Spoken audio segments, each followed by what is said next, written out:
નમસ્કાર દર્શક મિત્રો, હું જાહ્નવી નિમાવત अब तक બુલેટિનમાં આપનું હાર્દિક સ્વાગત કરું છું।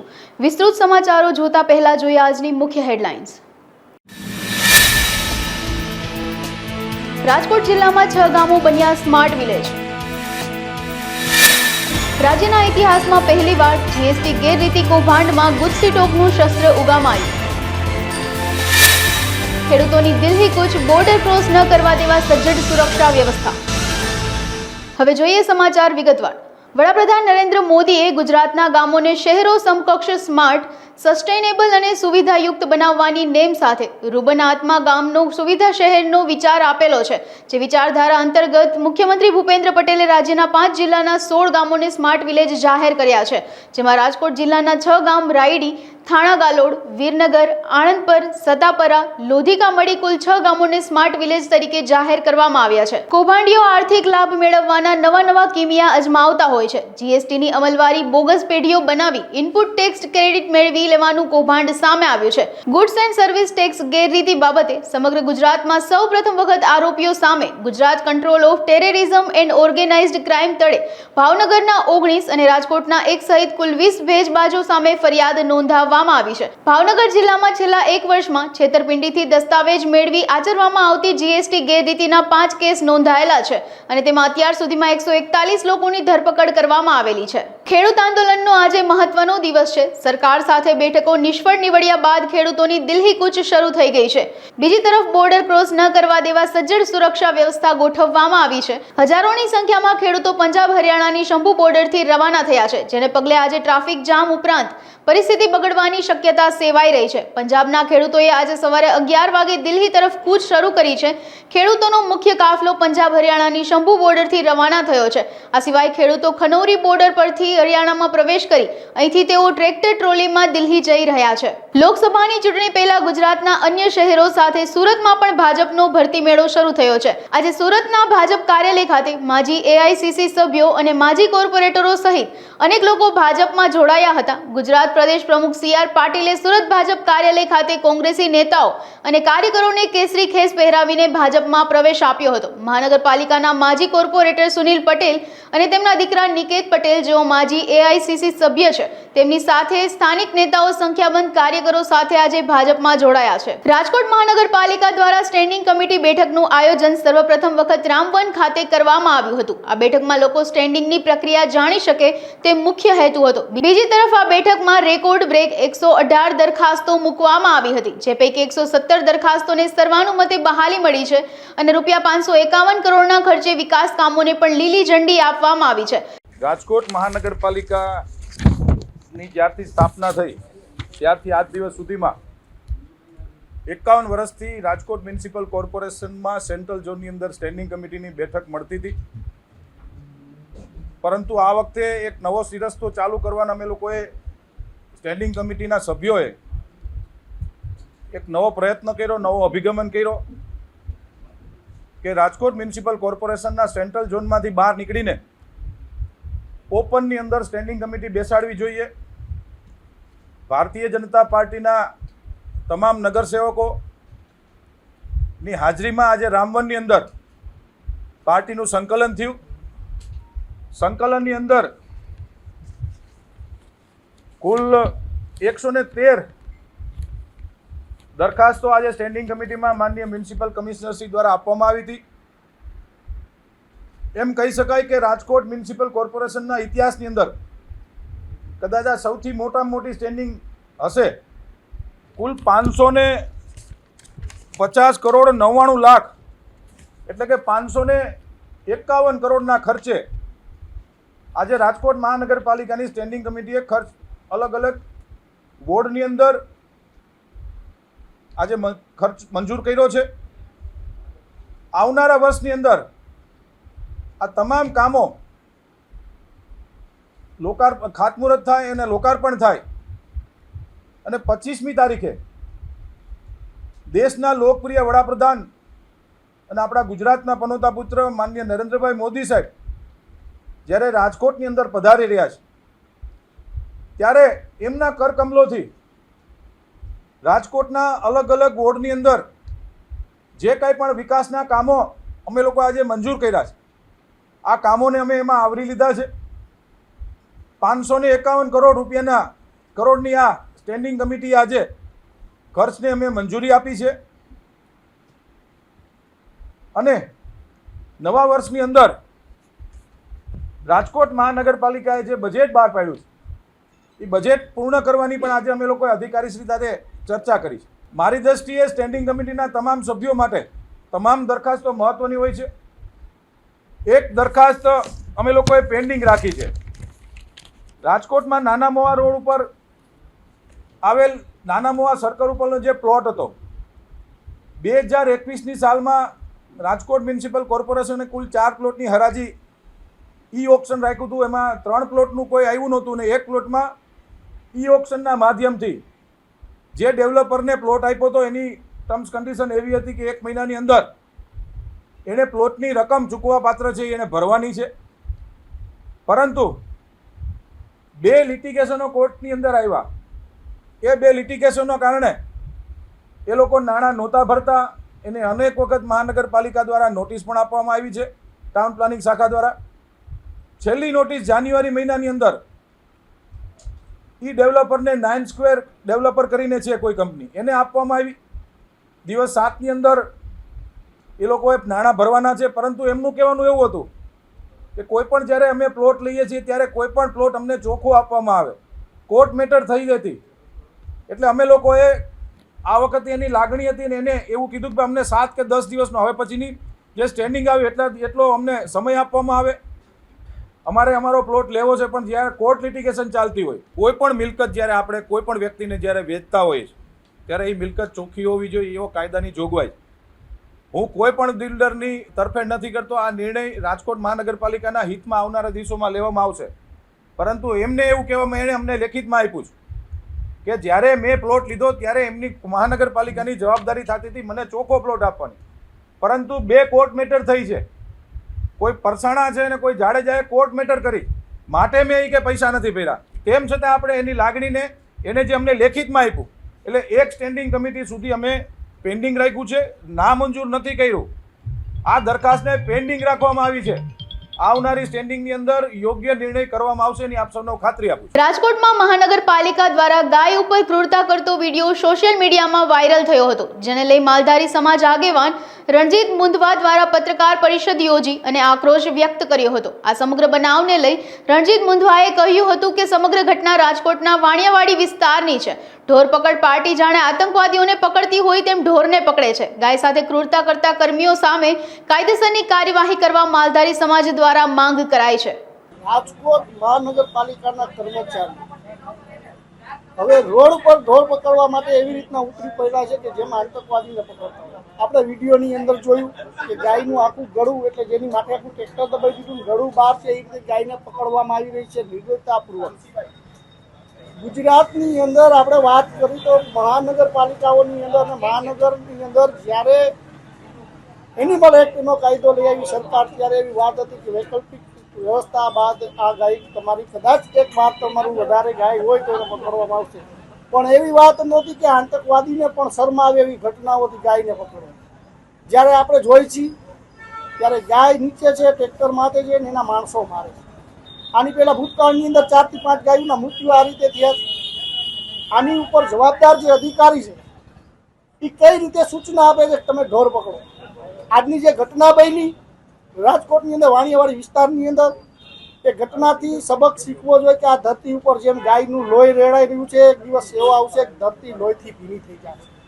ભગવાન દ્વારકાધીશ કૃષ્ણ કનૈયાએ જ્યારે જ્યારે જન્મ લીધો છે ત્યારે ગાય માતા માટે લીધો છે અને આ અન્યાયનો બદલો હવે કૃષ્ણ કનૈયા ભગવાન દ્વારકાધીશ છે. ઠાકર કોઈને મેળવાનો નથી. એ વાત યાદ રાખવાનો સમય જ્યારે આપણે આવી ગયો છે. જ્યારે હિન્દુઓની વાતો કરી, આપણે ગાય માતાની વાતો કરી, ક્યાંય પણ ચૂંટણી હોય તો કે વાહ આમ કરી નાખ્યું, વાહ આમ કરી નાખ્યું. ગાય માટે તો ગુજરાતની અંદર શું કરો છો એ તમે ફલિત થઈ ગયું. આજે સામે જોઈ રહ્યા છે ગાયની શું હાલત છે, દયનીય ઘટનાની સામે. ગાયને આપણે માતાનું બિરુદ આપ્યું છે. જે વ્યક્તિ હોય, કોઈ પણ મનુષ્ય હોય એને પણ માતા હોય છે. એટલે માતાનો પુત્ર હોય એ રીતે એને ખબર જ હોય કે કઈ રીતે માતાની દેખભાળ ને સંભાળ થાય.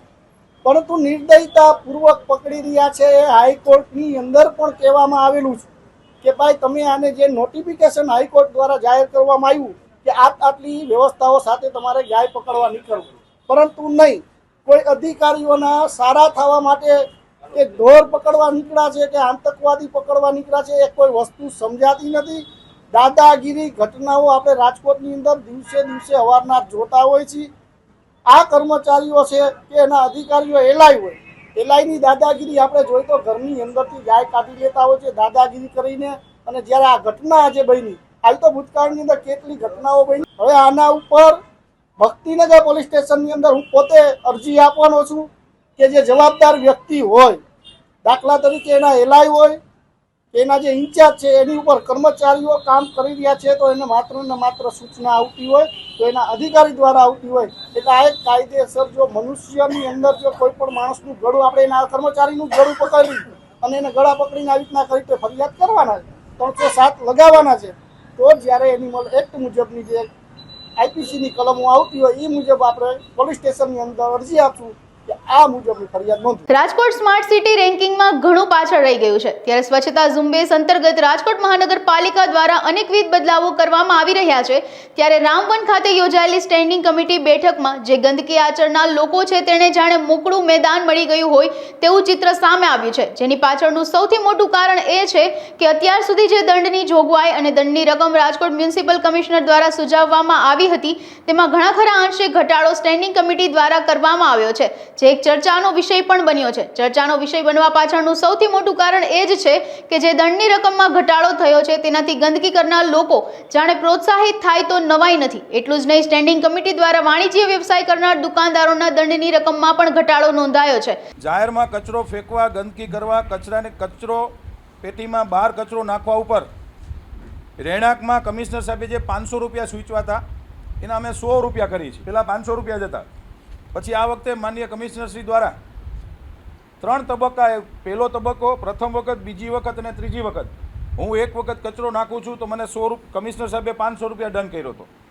પછી બીજી વખતમાં 800 રૂપિયાને સૂચવ્યા હતા અને ત્રીજી વખતમાં 1000 સૂચવ્યા હતા. એના અમે લોકોએ 100, 200 અને 300 કર્યા છે. પછી કોમર્શિયલમાં બિન રહેણાંકમાં 500, 1000 અને 5000 હતા, એના 300, 400 અને 500 કર્યા છે. એવી જ રીતે દુકાનમાં જે કોમર્શિયલ એરિયા ગણાય છે ત્યાં 500, 1500 અને 2000 રૂપિયા હતા, એ અમે ઘટાડીને સ્ટેન્ડિંગ કમિટીએ ઘટાડીને 500, 600 અને 700 કર્યા. ખાસ કરીને રેસ્ટોરન્ટ, પાનની દુકાનની બાજુમાં જે કચરો થાય, જે રાજકોટની જે આપણે માર્કમાં પ્રોબ્લેમ થાય એ આ બધા સ્પોટ ઉપરથી થઈ રહ્યો છે. પછી કચરા પેટી ન રાખવા માટે 500, 1000 અને 2000 હતા, એના અમે 200, 400 અને 600 રૂપિયા કર્યા પ્રથમ વખત, દ્વિતીય વખત અને ત્રીજી વખત. હોટલો, રેસ્ટોરન્ટો, કોમ્યુનિટી હોલ, વાડી વગેરેમાં કચરા પેટીમાં ન નાખવા બાબતમાં એમાં માનનીય કમિશનરશ્રી દ્વારા 1000, 2000 અને 4000 સૂચવવામાં આવ્યા હતા. એના 500, 1000 અને 1500 કર્યા છે. હોટલ, રેસ્ટોરન્ટ, કોમ્યુનિટી હોલ, વાડી વગેરેનો એઠવાડ રાજકોટ મહાનગરપાલિકાની કચરા પેટીમાં કે જાહેર જગ્યામાં નાખવા સબબ આ હેડ નવો ઊભો કર્યો છે. એમાં કમિશનરશ્રી દ્વારા 3000, 5000 અને 10000 સૂચવવામાં આવ્યા હતા. તેના 2000, 3000 અને 4000 રૂપિયા રાખ્યા છે. ઉદ્યોગમાં કચરા ટોપલી ન રાખવા બાબત, એટલે કે કારખાનાઓની અંદર કચરા ટોપલી ન નાખવા બાબતમાં 500, 1000 અને 5000 હતા, એના 200, 400 અને 600 રૂપિયા કર્યા છે. Dispensary, laboratory, general practitioner, physician, pathological laboratory વગેરેમાં કચરા ટોપલી ન રાખવા સબબ આ એક નવો હેડ ઊભો કર્યો છે. એમાં માનનીય કમિશનર સાહેબે 500, 1500 અને 5000 રાખ્યા હતા. 500 એમનેમ રાખ્યા છે. બીજા તબક્કામાં 1500ના 1000 કર્યા છે અને 5000ના 1500 રૂપિયા કર્યા છે. હોસ્પિટલ, સર્જિકલ હોસ્પિટલો અને ઇન્ડોર પેશન્ટવાળા દવાખાનાઓ કચરા ટોપલી ન રાખવા સબબ એમાં માનનીય કમિશનરશ્રીએ જે સૂચવ્યા હતા પ્રથમ વખત 2000 રૂપિયા તો એ એમનેમ રાખ્યા છે. બીજી વખત 3000 રાખ્યા છે અને ત્રીજી વખત જે 5000 રૂપિયા હતા એના અમે 4000 રૂપિયા કર્યા છે. Dispensary, laboratory, general practitioner, physician, pathological laboratory, હોસ્પિટલો, સર્જિકલ હોસ્પિટલો અને ઇન્ડોર પેશન્ટવાળા દવાખાનાઓ દ્વારા તેમનો ભારત સરકાર દ્વારા બાયોમેડિકલ વેસ્ટ રૂલ્સમાં નિયત કરેલ કેટેગરીનો બાયોમેડિકલ વેસ્ટ આરએમસીની કચરા પેટીમાં ઠલવવામાં આવે તો સાહેબે 15000, 20000 અને 25000 સૂચવ્યા હતા. એના આપણે 10000, 15000 અને 20000 કરીએ છીએ. કચરો સળગાવવામાં આવે તો એ શહેરીજનો કોઈ પણ જ્યારે કચરો સળગાવે જાહેરમાં ત્યારે સાહેબે 500, 1000 અને 1500 કર્યા હતા. એ 500 એમનેમ રાખ્યા છે. 1000ની બદલે 750 રૂપિયા અને 1500ની જગ્યાએ 1000 રૂપિયા રાખવામાં આવ્યા છે.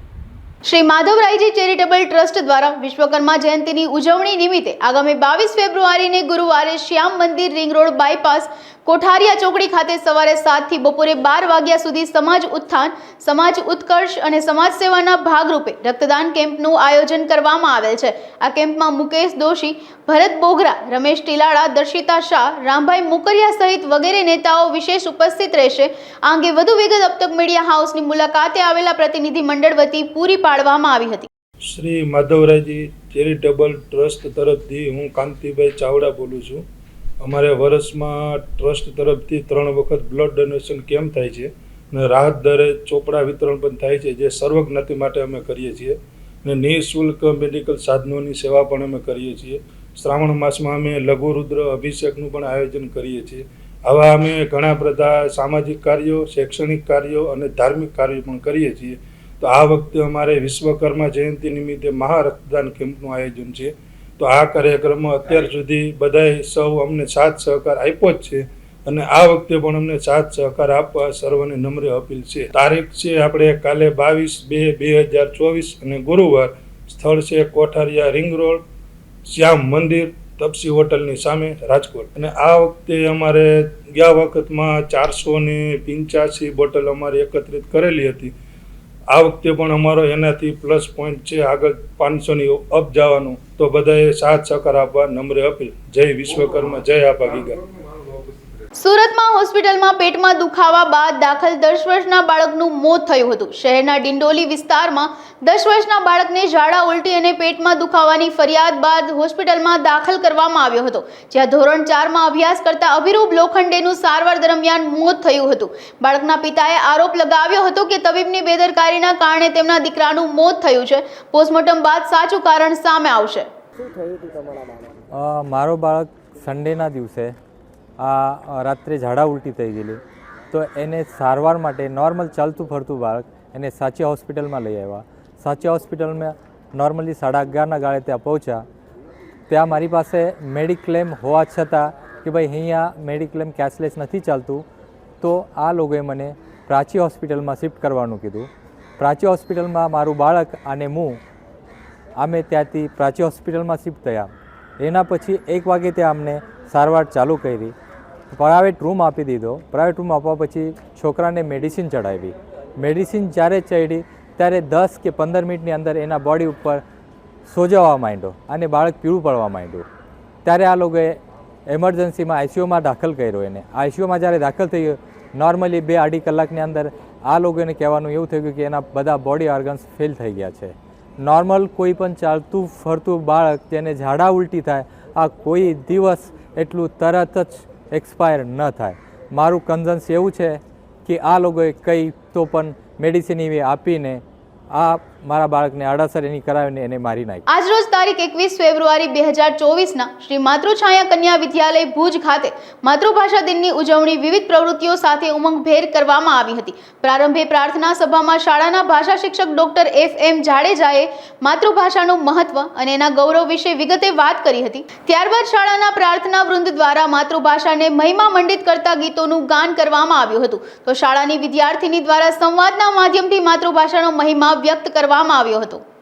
હું ડૉક્ટર ફતેહસિંહ જાડેજા માતૃછાયા કન્યા વિદ્યાલયમાં માધ્યમિક વિભાગમાં શિક્ષક તરીકે, ભાષા શિક્ષક તરીકે સેવા આપું છું. આજે 21મી ફેબ્રુઆરી એટલે કે માતૃભાષા દિવસ. આખા વિશ્વની અંદર આજના દિવસને માતૃભાષા દિવસ તરીકે યુનેસ્કો દ્વારા 1999માં જાહેર કરવામાં આવ્યો છે. દુનિયાની અંદર અત્યારે 7,700થી પણ વધારે ભાષાઓ અસ્તિત્વ ધરાવે છે. માતૃભાષા એટલે માની ભાષા, માતૃભાષા એટલે સ્વપ્નની ભાષા, માતૃભાષા એટલે પોતીકી ભાષા. આ દિવસે દુનિયાનો દરેક નાગરિક, દરેક પ્રાંતનો, દરેક ધર્મનો, દરેક દેશનો એ પોતાની ભાષાનું, પોતાની માતૃભાષાનું, પોતાની માની ભાષાનું મહિમાગાન કરે છે. સાથે સાથે ભાષાની સાથે આપણી સંસ્કૃતિ, લોકગીતો, સાહિત્યો એનું પણ સંવર્ધન કરવાનું કામ, જતન કરવાનું કામ એ આજના દિવસે થાય છે.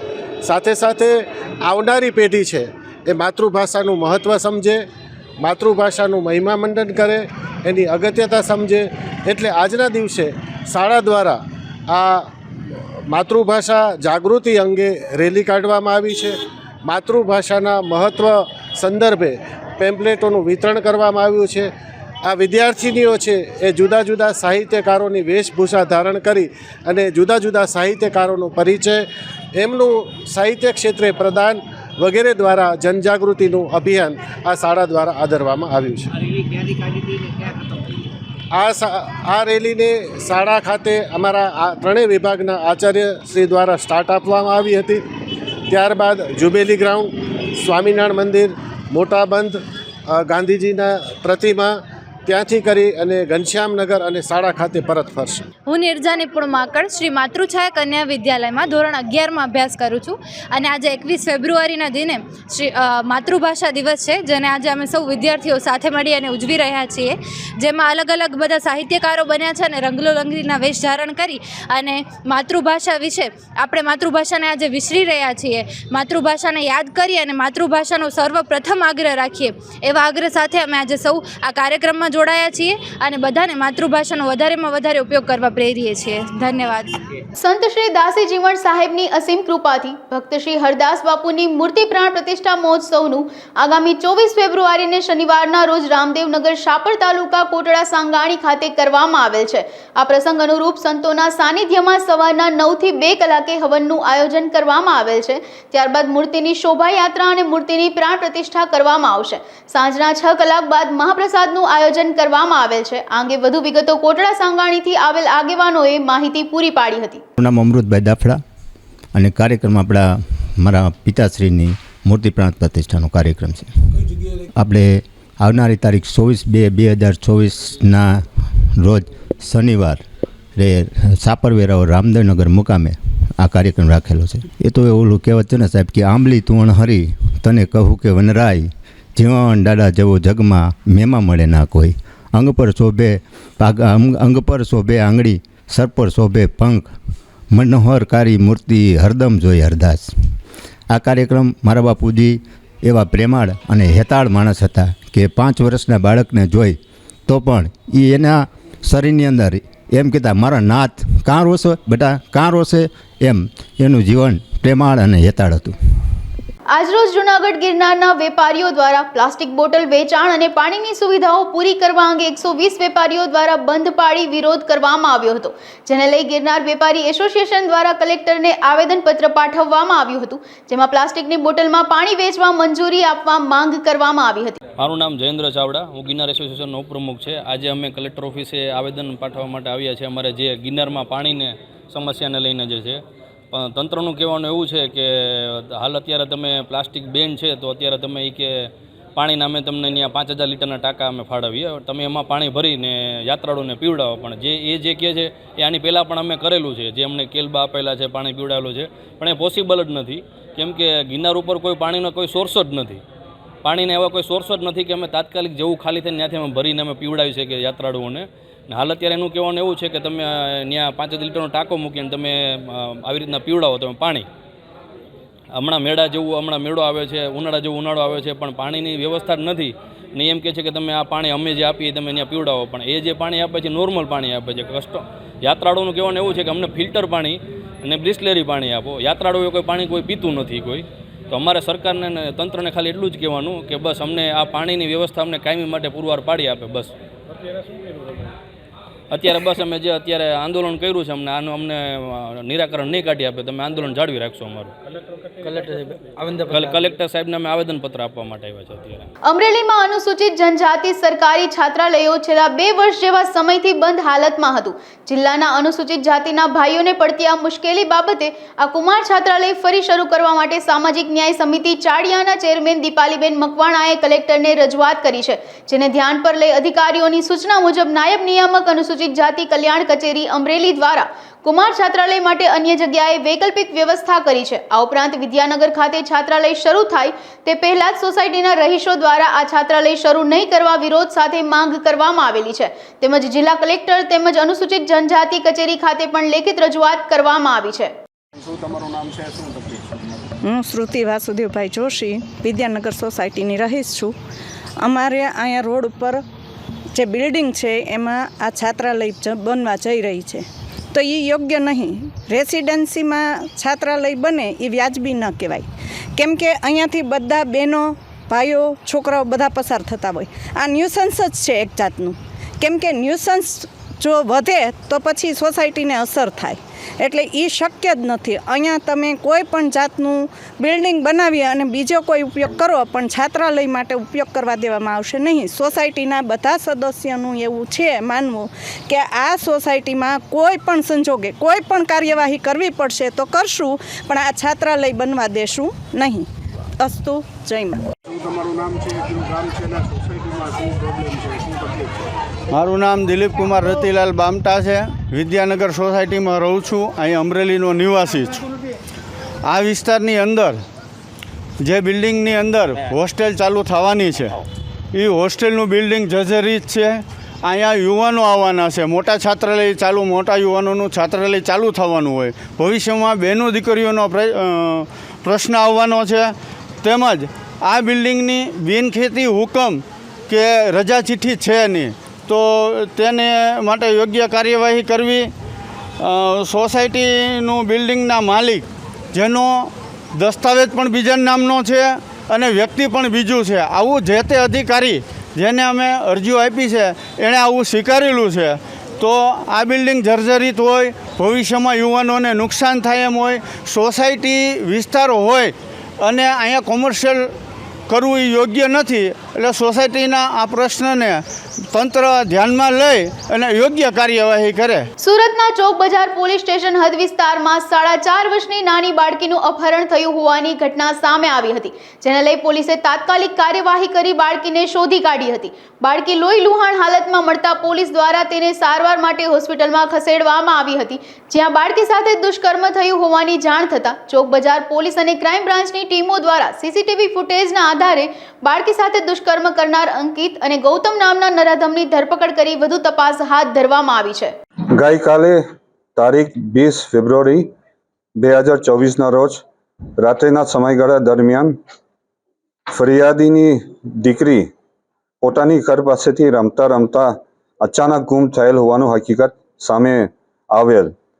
જે બાબતે ગુમ થનાર બાળાને એક અજાણ્યા પુરુષ ઇસમ અપહરણ કરીને લઈ જતો સીસીટીવી કેમેરા નજરે જતા ઉક્ત બનાવ ગંભીર પ્રકારનો અને આરોપી એક અજાણ્યા પુરુષ હોવાથી સુરત સિટી પોલીસે સત્વરે ગુનાને અંજામ આપનાર આરોપીઓની ભર મેળવી ગુનાની ભેટ ઉકેલવાની કામગીરી માટે તમામ બ્રાન્ચો અને પોલીસ સ્ટેશનમાં કામગીરી ચાલુ કરવામાં આવ્યું. આ દરમિયાન ક્રાઇમ બ્રાન્ચ અને ચોક બજાર પોલીસ સ્ટેશનની ટીમને ભોગ બનનાર બાળકી અખંડ આનંદ કોલેજ પાસે આવેલ ઇન્ડસ્ટ્રીયલ એરિયા પાસેથી લોહી લોહાણ હાલતમાં મળી આવતા તાત્કાલિક સારવાર અર્થે હોસ્પિટલ ખાતે લઈ જવાનું આવેલ, જ્યાં પ્રાથમિક દ્રષ્ટિએ બાળા પર દુષ્કર્મ થયેલ હોવાનું નજરે ચડતા ફરિયાદીની ફરિયાદ લેવામાં આવેલ. સુરત શહેર ક્રાઇમ બ્રાન્ચના પોલીસના માણસોને મળેલ ચોક્કસ બાતમીના હકીકતના આધારે આરોપી અંકિત ઓમપ્રકાશ ગૌતમ, ઉંમર વર્ષ 29, મૂળ રહેવાસી સિરસા ગામ, કાનપુર નાને પકડી પાડવામાં આવેલ. આરોપીની પૂછપરછ કરતા છેલ્લે 10 વર્ષથી સુરત ખાતે એમ્બ્રોઇડરીના ખાતામાં કામ કરતો આવેલ અને ગઈકાલે તારીખ 30 ફેબ્રુઆરી 2024ના રોજ પોતે પંદોર વિસ્તારમાં ફરતો હોય તે વખતે ભોગ બનનાર બાળકી રમતા નજરે ચડતા તેને ચોકલેટ ખવડાવવાનું બહાને અપહરણ કરીને પંદોર વિસ્તારમાં આવેલ એક અવવરૂ જગા પર લઈને બાળકી સાથે દુષ્કર્મ આચરેલ. તે દરમિયાન બાળકી રડતા લાગતા તેણીને ત્યાંથી છોડી મૂકી ભાગી ગયેલ હોવાનું હકીકત ધ્યાનમાં આવેલ. હાલ સમાચારોમાં બસ આટલું. વધુ સમાચારો માટે જોતા રહો અબ તક. નમસ્કાર.